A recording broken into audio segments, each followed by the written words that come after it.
This is a roulette wheel. Roulette is a game played in casinos by people that have very bad math and probability skills and enjoy transferring their money to people like this guy and this guy. But fortunately, roulette can also teach us a lot about business and a lot about risk management. And I think if you watch the whole video, you'll see exactly why. Okay, let's go ahead and briefly discuss the basics of roulette. We kind of need to know this stuff so we can move on to more advanced stuff. So, American roulette, you go to the casino, you go up to the roulette table. There's a giant wheel. The dealer puts a ball in this wheel. The ball goes round, round, round, round, round until it eventually lands in a slot. In an American roulette, there's 38 slots, and there's 36 numbers and a zero and a double zero. And so what happens is if you've placed on a bet on the same number the ball lands in the same slot number, then you're going to win money. So for instance, if you've placed a $1 bet on red 10 and the ball spins around and lands in red 10, you're going to win $36. If the ball lands in one of the any other 37 slots and you don't have a bet on that number, then you're not going to win any money. And that's kind of the basics of everything. Okay, it's very easy to see from our previous example that most of the time the casino is winning, and it's only very rarely the player is going to win a bunch of money. But if we were to change one of the variables of roulette, and that would be the size of a bet, the number of slots, or the ultimate prize that could be won, the ultimate sum of money, then it's very easy to see that over a long period of time, the odds would be shift to the player. And we're going to talk about some of those scenarios right now. And then we'll eventually get into how this can be related to the real world. Okay, say you're really, really lucky and you find the worst run casino in the entire world. And this casino has only 35 slots instead of the regular 38 slots played in American casino. Well, what would happen? Well, if you were the player, you would still lose almost every time you played, but on average, you would win. So that shows you how important it is if you just change one of the subtle parameters, the roulette can shift from the casino to the player. Okay, let's say you're a super, super lucky person and you find another casino that is run by idiots. And instead, this casino still has 38 slots, but the bet size is 90 cents instead of $1. Well, what would happen? Well, you as a player would lose almost every time, but you would win on average.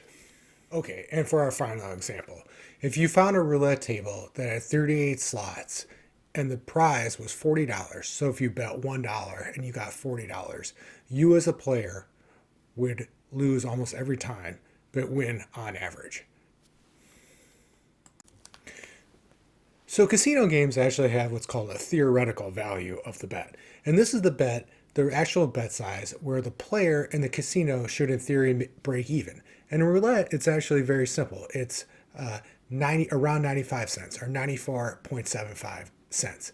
And it's easy to see this. If you take 36 and divide it by 38, you get around 5 cents. And so that's the thing is you have 38 slots and you're only collecting $38 for a win. It's very easy to see that the casino has a 5-cent edge.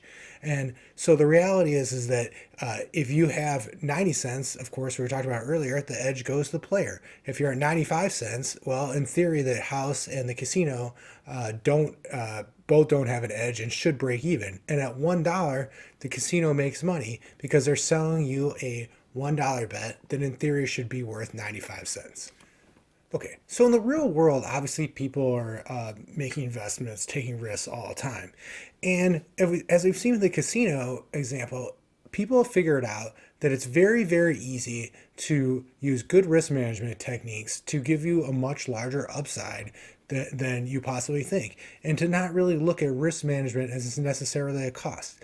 And for what I mean by this is like, say in Silicon Valley, you have these VC firms, and what they do is they build a portfolio of companies, and they don't necessarily care if a lot of these companies fail because what they really want is just to have a few winners, large winners, medium-sized winners, sometimes to take care of all the other losers.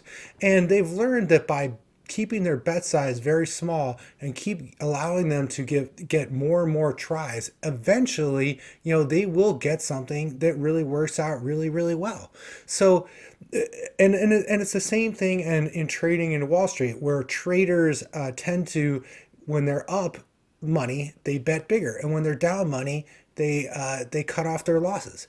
And so people sometimes think is this stuff is a cost, but the reality is it can really improve people's upside, and it really, in fact, can make people rich if they really are disciplined about the approach. And on a personal level, a lot of people, it's very easy to fall in a trap of not taking care of your health or not taking care of your finances. And it seems like it doesn't really matter. But the reality is that, we don't, it's like getting the casino getting socked with a really large loss once in a while. Losses happen really rarely. So it's very easy to start taking a lot of remote risks and start betting on things that, are only going to happen very rarely and forgetting about them. Just like the casino charging, deciding to charge only 95 cents for a bet instead of charging $1. You're getting sloppy. So the whole thing, the whole point though, is that risk management is very important, and it can really help you build wealth.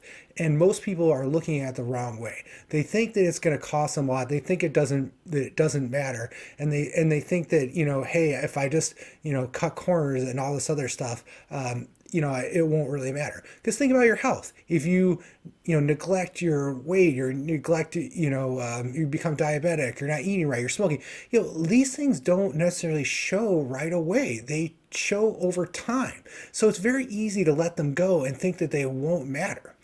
And on the flip side, it's very easy for someone to be very good with their finances or very good with their health and think that this seems like, well, this isn't worth it. It doesn't really matter. All these other people engage in these behaviors, and seemingly they're okay. But the point is, you don't really get socked with a bad event very often, and these accumulate over time. And the best and brightest people kind of get this stuff. It's like the people on Shark Tank where they're very, very focused on just taking small losses. They want to take 100 small losers on investments rather than betting too big and losing too much money, and then really being in a much worse position.